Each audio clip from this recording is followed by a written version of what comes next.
എന്താണ് തോന്നിയത്? കായപ്പൻ, കറക്റ്റ് കായപ്പൻ, കായപ്പനാണ്. കായപ്പൻ അല്ലാതെ എന്താ പറയാ, കായപ്പനാണെന്ന് അല്ലാതെ പിന്നെന്താ പറയാ. അല്ല, ഇത്തിരി വലിയൊരു പദവിയിൽ ഇരിക്കുമ്പോൾ അവൻ അങ്ങനെ ഒരിക്കലും പദവിയിൽ നിന്നല്ല, അല്ലെങ്കിൽ ആരും ചെയ്യാൻ പാടില്ല. പദവിയിൽ ഇരുന്നുകൊണ്ടാണ് ഇത് ചെയ്തത് അല്ല, അല്ലെങ്കിലും ചെയ്യാൻ പാടില്ല, അതാണ് ഉദ്ദേശിച്ചത്. എനിക്ക് താങ്കൾ പക്ക ബട്ട് താങ്കൾ ഇതൊക്കെ പറയുന്നത് അത് പുറത്ത് കാണിക്കില്ല, വേറെ ആൾക്കാരെ പോയി ഒന്നീ കല്യാണം കഴിക്കണം. ഇപ്പോൾ പുള്ളിയുടെ പ്രൈവറ്റ് ആയിട്ടുള്ള കാര്യങ്ങളല്ലേ പുറത്ത് വന്നത്? എല്ലാവരുടെ ലൈഫിലും പ്രൈവറ്റ് ആയിട്ടുള്ള കാര്യങ്ങളില്ലേ? പക്ഷേ അത് നമ്മൾ എത്രത്തോളം ഒരു പദവിയിൽ ഇരുന്നിട്ട് നോക്കുമ്പോൾ നമ്മൾ കുറേ ആൾക്കാരായിട്ടാണ്. ഐ മീൻ, ഞാൻ വേണമെങ്കിൽ എൻ്റെ വൈഫിനായിട്ടായിരിക്കും കൂടുതൽ സമയം സ്പെൻഡ് ചെയ്യുക, അങ്ങനത്തെ കാര്യങ്ങൾ ചെയ്യാം. ഇത് കുറേ ആൾക്കാരാകുമ്പോൾ പുള്ളിയുടെ പാർട്ട്ണറായിട്ടാണ് ആയിരുന്നോ? പാർട്ട്ണറായ സ്ത്രീകളല്ലേ പണ്ട്? പരസ്പരം കൺസെന്റോടെ അല്ലേ ഈ പറഞ്ഞ യുവതിയായിട്ട് ഈ പറഞ്ഞ പോലെയുള്ള ബന്ധമുണ്ടാകാൻ സാധ്യതയുള്ളൂ. ഇപ്പോഴല്ലേ അത് മാറ്റി പറയുന്നത്? അതിനെക്കുറിച്ച് അത് ലേഡീസ് വുമൺ കാര്യം ഈ വാർത്തകളൊക്കെ കണ്ടപ്പോൾ എനിക്ക് തോന്നുന്നത് കഴപ്പനാണ്. അല്ല, അതൊന്നും പറയാനില്ല. അതിപ്പോൾ എൻ്റെ വാർത്തയാണെങ്കിൽ അങ്ങനെ വന്നാൽ ഞാൻ കയപ്പനെന്നാൽ മറ്റുള്ളവർ കാണില്ലുള്ളൂ. മറ്റുള്ളവർ കാണുന്ന കാര്യമല്ല ഞാൻ പറഞ്ഞത്, തൻ്റെ അഭിപ്രായത്തിൽ. എൻ്റെ അഭിപ്രായം കയപ്പനാണ്, അത്രയേ ഉള്ളൂ. കയപ്പനാന്ന് തോന്നുന്നത് കാരണം ഇങ്ങനെ കേട്ടു, അതങ്ങനെ കണ്ടുകൊണ്ട്. രാഹുൽ മാങ്കൂട്ടത്തിൽ കുറ്റക്കാരനാണോ? അത് നമുക്കറിയില്ല. രാഷ്ട്രീയക്കാർ നിന്നൊക്കെ വിട്ടുമാറി നിൽക്കേണ്ടതാണ് പൊതുപ്രവർത്തകർ. അത്രയേ ഉള്ളൂ എനിക്ക് പറയാം. ഇതിൽ നിന്ന് രാഷ്ട്രീയക്കാർ ഇത് മാറി നിൽക്കണം എന്നാണ്. കാരണം പേരുദോഷം കേൾപ്പിക്കാതെ, കാരണം അവരല്ലേ മോഡൽ, അവർ പേരുദോഷം കേൾപ്പിക്കാതെ മാറി നിൽക്കണം. അതേ ഒരു എനിക്ക് പറയാനുള്ളത്. ഈ ആരോപണങ്ങൾ ശരിയാണെന്നാണ്? അപ്പോൾ അല്ല, ശരിയാണോന്ന് അന്വേഷണം നടത്തി കണ്ടുപിടിക്കേണ്ട, അല്ലാതെ അന്വേഷണം നടത്തി കണ്ടുപിടിക്കേണ്ടതാണ്. പക്ഷേ ഒരു ആരോപണം ഉണ്ടാകണമെങ്കിൽ എന്തെങ്കിലും ഒരു കാരണം ഉണ്ടായിട്ടായിരിക്കുമല്ലോ. പക്ഷേ ഈ പറയുന്ന ആരോപണം എന്ത് നടന്നു എന്നുള്ളൊരു കാര്യത്തിൽ പ്രസക്തിയില്ലേ? അദ്ദേഹം ചിലപ്പോൾ പൊതുപ്രവർത്തനത്തിന് വരുന്നതിന് മുമ്പാകാം. ഈ ചാറ്റിൽ കണ്ടത് 2020 എന്നാണ്, 6 വർഷം മുമ്പ് സംഭവിച്ച കാര്യമാണ്. അതായിരിക്കും അത് പല അടിയൊഴുക്കുകളൊക്കെ ഉണ്ടായിരിക്കും. അല്ല, ഈ വലിയ രീതിയിലുള്ള ഈ ഒരു ആക്രമണം കാണുന്ന സമയത്ത് ഒരുപാട് സ്ത്രീകൾ പരാതിയുമായിട്ട് ഈ വേടനെതിരെ രംഗത്ത് വന്നിട്ടുണ്ട്. നമ്മുടെ എം എൽ എ നടനുമായ മുകേഷിനെതിരെയും വന്നിട്ടുണ്ട്. പക്ഷേ അവർക്കൊന്നും ഇല്ലാത്തത്രയും വലിയ രീതിയിലൊരു ആക്രമണം എന്തുകൊണ്ട് രാഹുൽ മാങ്കൂട്ടത്തിനെതിരെ ഉണ്ടാകുന്നു? അപ്പോൾ അതിന് പിന്നിൽ വലിയ ഗൂഢാലോചന ഉണ്ടായി തോന്നുന്നു. അതുണ്ടായിരിക്കും. ഇപ്പോൾ രാഷ്ട്രീയത്തിൽ ഇപ്പോൾ എല്ലാവരും ഇതിനകത്ത് അപ്ലൈ ചെയ്യുന്നതാണ്. ഇത് ഞാൻ പറഞ്ഞില്ല, അടിയൊഴുക്കൾ ഉണ്ടായിരിക്കും. അത് ഏത് ഇതായാലും ഒരു സെലിബ്രിറ്റി വന്നു കഴിയും. പക്ഷേ അതാണ് പറയുന്നത്, അവർ ഇതിൽ നിന്ന് വന്ന് പേരുദോഷം കേൾപ്പിക്കാതെ അവർ തന്നെ ചിന്തിക്കേണ്ടതാണ്. ഒരു ഔചിത്യം അവർക്ക് തന്നെ ഉണ്ടാകേണ്ടതാണ്. അതേ പറഞ്ഞു. ആ യുവതികൾ പറഞ്ഞ കാര്യങ്ങളിലൊക്കെ കഴമ്പുണ്ടോ? അദ്ദേഹം കുറ്റക്കാരാണെന്ന് തോന്നുന്നുണ്ടോ? കഴമ്പുണ്ടെന്ന് തോന്നുന്നില്ല. കാരണം ഇപ്പോൾ അടുത്ത് സുപ്രീം കോടതി വേടൻ്റെ കാര്യത്തിലൊരു വിധി വന്നു. അതിൽ തന്നെ പറയുന്നുണ്ട്, അവരെ കൂടെ എല്ലാം അഴിഞ്ഞാടി എല്ലാം കഴിഞ്ഞ ശേഷം പിന്നെ ഇവരെ അപകീർത്തിപ്പെടുത്താൻ വേണ്ടിയിട്ട് മാത്രമായിട്ട് രംഗത്ത് വരുന്ന സ്വഭാവമാണുള്ളതെന്ന്. അല്ലെങ്കിൽ പത്രക്കാരോടല്ലോ പിന്നെ പരാതി കോടതിയിൽ ആദ്യം കൊടുക്കായിരുന്നല്ലോ വേണ്ടത്. ഇതെന്തൊക്കെ ദുരുദ്ദേശം ഉണ്ട് എന്നുള്ളതാണെന്ന് മനസ്സിലാവും. നിയമപരമായിട്ട് ഇവരെവിടെയും പരാതി കൊടുത്തിട്ടില്ല. ഇതിപ്പോൾ മാധ്യമങ്ങളുടെ വന്ന ആരോപണങ്ങൾ മാത്രമാണ്. അപ്പോൾ അങ്ങനെ കാണുന്ന സമയത്ത് വല്ല ഗൂഢാലോചനയും ഉണ്ടായി തോന്നുന്നുണ്ടോ? ഉണ്ടാവാം, അവർക്ക് എന്തൊരു ഓഫർ കിട്ടിയിട്ടുണ്ടാവാം.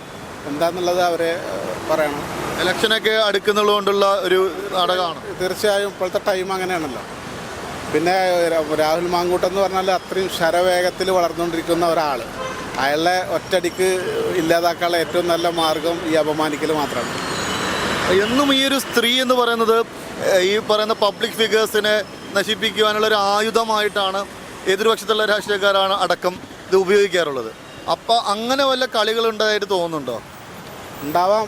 രാഷ്ട്രീയത്തിൽ മെയിനായിട്ട് തന്നെയാണ് എങ്ങനെ മറ്റുള്ളവനെ പിന്നെ ഇല്ലാതാക്കാന്നുള്ളത്. അത് പാർട്ടികൾ തന്നെ എന്തെങ്കിലും കിട്ടിക്കഴിഞ്ഞാൽ ഗ്രൂപ്പിസോ അതൊക്കെ വെച്ചിട്ട് അവനെങ്ങനെ തട്ടാന്നുള്ള ഒരു ചിന്തയാണ് ഇപ്പോൾ നിലവിലുള്ളത്. അപ്പോൾ സാധ്യത കൂടുതലാണ്. അദ്ദേഹം ഈ അധ്യക്ഷ പദവി രാജിവെക്കേണ്ട കാര്യം ഉണ്ടായിരുന്നോ? രാജിവെക്കേണ്ട കാര്യം ഉണ്ടായിരുന്നില്ല. പക്ഷേ ഇത് സമ്മർദ്ദം ഉണ്ടായിട്ടുണ്ടെന്നാണ് മനസ്സിലാവുന്നത്. പാർട്ടിയിൽ നിന്ന് തന്നെ സമ്മർദ്ദം ഉണ്ടായിട്ടുണ്ടെന്ന് മനസ്സിലാവും. അദ്ദേഹം ഇന്നലെ തന്നെ ഒരു പ്രസ് മീറ്റൊക്കെ വിളിച്ച് സംസാരിച്ചിട്ടുണ്ട്. അങ്ങനെ വലിയൊരു പീഡനവീരനായിരുന്നുവെങ്കിൽ ഇങ്ങനെ എത്ര പ്രത്യക്ഷത്തിൽ പ്രതികരിക്കുമോ എന്നുള്ള ചോദ്യം കൂടെ ബാക്കിയുണ്ട്. ഇല്ലല്ല, ഇന്നലെ ഉച്ചയ്ക്ക് ഞാനും അത് വാർത്താ സമ്മേളനം കണ്ടിരുന്നു. അതിലൊക്കെ അയാൾ നല്ല സ്ട്രെങ്ത്തിൽ തന്നെ നിന്നിരുന്നത്. പെട്ടെന്ന് എന്തോ പാർട്ടിയുടെ ഭാഗത്തു നിന്ന് എന്തോ പിന്നെ സമ്മർദ്ദം വന്നു എന്നാണ് മനസ്സിലാവുന്നത്. തീർച്ചയായും. Thank you. പറയാം. രംഗത്ത് വരുന്നു. അപ്പോൾ ആ യുവതികൾ പറഞ്ഞതിൽ കഴമ്പുണ്ടോ? രാഹുൽ മാങ്കൂട്ടത്തിൽ നിരപരാധിയാണോ? എങ്ങനെ നമുക്ക് തീർത്ത് ഒരു പുകമുറയില്ലാതെ ഒരു ഇതുണ്ടോ സംഭവം ഉണ്ടാവില്ല. എന്തെങ്കിലുമൊക്കെ ഉണ്ടാവുമായിരിക്കും, ഇല്ലായിരിക്കും. മാങ്ങോട്ട് എന്ന് പറഞ്ഞാൽ നല്ലൊരു കാൻഡിഡേറ്റാണ്. പക്ഷേ ആൾക്കാർ ചിലപ്പോൾ സ്വാഭാവികമായിട്ട് നശിപ്പിക്കാനാ. പിന്നെ പുള്ളി എന്ത് ചെയ്ത് നമുക്കിതിൻ്റെ സത്യാവസ്ഥ എന്ന് അറിയാൻ പാടില്ല. എന്തായാലും ഇങ്ങനൊരു പറഞ്ഞതെല്ലാം സത്യമാണെങ്കിൽ തന്നെ ഇന്ത്യൻ നിയമവ്യവസ്ഥയ്ക്ക് എതിരായിട്ട് പുള്ളി ഒന്നും ചെയ്തിട്ടില്ലതാണ്. ഇനി ഈ പറയുന്ന ഗർഭാലസിപ്പിച്ചു നിർബന്ധപൂർവം അല്ല ഗർഭാലസിപ്പിക്കുവാൻ നിർബന്ധിച്ചു എന്ന് പറയുന്നു. അതിനൊരു വ്യക്തമായ തെളിവില്ലെങ്കിലും ആ ഒരു ശബ്ദ സന്ദേശം കേട്ടാണോ ചേട്ടൻ? കേട്ടാണ്. അങ്ങനെ നോക്കുകയാണെങ്കിൽ തന്നെ അവളെ എവിടെയും പുള്ളി പീഡിപ്പിച്ചിട്ടില്ലല്ലോ. അതിപ്പോൾ നമ്മൾ ദൃക്സാക്ഷിയൊന്നുമല്ല. നമ്മൾ എന്തായാലും ഒരു നമ്മളെ ജനങ്ങളെ കാണിച്ചിട്ടുണ്ടല്ലോ. അതെ, എന്തായാലും നല്ലൊരു കാൻഡിഡേറ്റ് ആയിരുന്നു. പക്ഷേ ഭാവി നശിപ്പിച്ചു കളഞ്ഞു. ഒരു നല്ലൊരു പബ്ലിക് ഫിഗറിനെ നശിപ്പിക്കുവാൻ ഇതേപോലെയുള്ള പെണ്ണ് കേസ് മതിയാകും എന്നുള്ള പൂർണ്ണ ബോധ്യം പ്രതിപക്ഷത്തിനോ അല്ലെങ്കിൽ അപ്പുറത്തൊരു പക്ഷത്തിനുള്ളത് കൊണ്ട് അവരൊരു രാഷ്ട്രീയ കളിയായി ഒരു രാഷ്ട്രീയ തന്ത്രമായി ആയുധമാക്കിയതായിരിക്കാം ഇതൊക്കെ. അങ്ങനെ തോന്നുന്നുണ്ടോ? ചിലപ്പോൾ അങ്ങനെയും വരാം. നമ്മൾ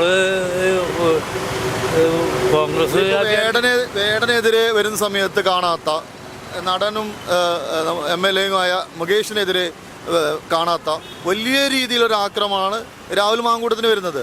ഇപ്പോൾ പറഞ്ഞിട്ടില്ല. ഇപ്പോൾ എടുത്ത വർഷം ഇരിക്കണം. അവരെന്ത് കൊള്ളായ്മ ചെയ്താലും അതിന് സപ്പോർട്ട് ചെയ്യാനുള്ള ആൾക്കാർ ഉണ്ടല്ലോ. അപ്പോൾ കോൺഗ്രസ്സുകാരന് അതിൻ്റെതായ മാങ്കൂട്ടത്തിനെതിരെ ഇതുവരെയായിട്ടും ഇതുപോലൊരു പരാതിയായിട്ട് എവിടെയും വന്നിട്ടില്ല. നിയമപരമായി നോക്കുകയാണെങ്കിൽ ഈ സ്ത്രീകൾ എവിടെയും പരാതി കൊടുത്തിട്ടില്ല. പക്ഷെ പരാതി കൊടുത്തിട്ട് FIR ആയി കേസുകളാണ് വേടൻ്റെയോ അല്ലെങ്കിൽ മുകേഷിൻ്റെയോ. അപ്പോൾ അവിടെയൊന്നും കാണാത്ത വലിയൊരു ആക്രമണം ഇവിടെ കാണുന്ന സമയത്ത്, വലിയൊരു മാധ്യമ ചർച്ചയും അതിൽ പിന്നെ ഊഹാപോഹങ്ങളൊക്കെ കാണുന്ന സമയത്ത് ഇതെന്തോ ഒരു ഇലക്ഷൻ ആകുന്ന സമയത്തുള്ള ഒരു ചെപ്പടി വിദ്യയായിട്ട് കാണുന്നുണ്ടോ?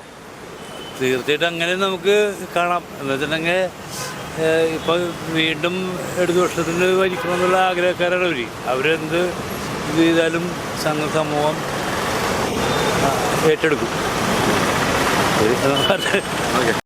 തീർച്ചയായിട്ടും നല്ലൊരു നിരപരാധിയാണിപ്പോൾ.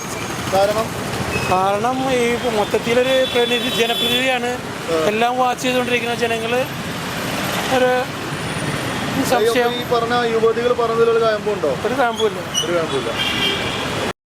ഗർഭാലസിപ്പിക്കാൻ നിർബന്ധിച്ചെന്നൊക്കെയുള്ള വാർത്തകളൊക്കെ വന്നു കണ്ട് വാർത്ത വീട്ടിൽ കാണാറുണ്ട്. അതിനെക്കുറിച്ച് നമുക്ക് അഭിപ്രായമൊന്നും പറയാനായിട്ട്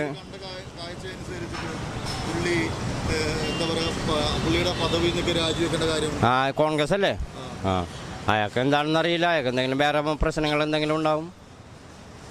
വലിയൊരു കൂട്ടർ ഇതൊരു ഇലക്ഷൻ ആയതുകൊണ്ട് ഇത് എന്താ പറയുക, ഇയാളുടെ തകർക്കാൻ വേണ്ടിയിട്ട് ഉള്ള മാധ്യമ സൃഷ്ടിയാണെന്ന് തോന്നുന്നുണ്ടോ? അതറിയില്ല എനിക്ക്. അറിയില്ല. നമ്മുടെ നടൻ മുകേഷിനെതിരെ പീഡനാരോപണം വന്നിരുന്നു. അപ്പോൾ ആ സമയത്തൊന്നും കാണാത്ത വലിയ രീതിയിലൊരു പ്രതികരണമാണ് ഇപ്പോൾ രംഗത്ത് വരുന്നത്. അതെ, അതേപോലെ തന്നെ വേടനെതിരെ പീഡനാരോപണം ഒന്നോ രണ്ടോ സ്ത്രീകളല്ല, ഒരുപാട് സ്ത്രീകളാ. ഈ വേടനെതിരെ ഇവിടെ വലിയ രീതിയിലുള്ള മാധ്യമ വേട്ടയും കണ്ടിട്ടുണ്ട്. അത് പോലീസ് കാര്യം ശ്രദ്ധിക്കാനിട്ടല്ലേ. അവർക്കടെ കുഴപ്പമുണ്ടാവും. ബാധിക്കുന്ന നാട്ടുകാരെ ബാധിക്കുന്ന എത്രയോ വിഷയങ്ങൾ ഇത് പറയണങ്ങോട്ട് കേൾക്കൂ. ഇവിടെ ഇപ്പോൾ ഈ ഒരു ബസ് ഷെൽട്ടർ ഇല്ല. വർഷങ്ങളായിട്ട് ഞങ്ങളിവിടെ വന്ന് ബസ് കത്തിക്കുന്ന സ്ഥലങ്ങളാണ്. മഴയത്ത് നിന്നുണ്ടാ നിങ്ങൾ അത്തരം കാര്യങ്ങളെക്കുറിച്ച് ചിന്തിക്കുക.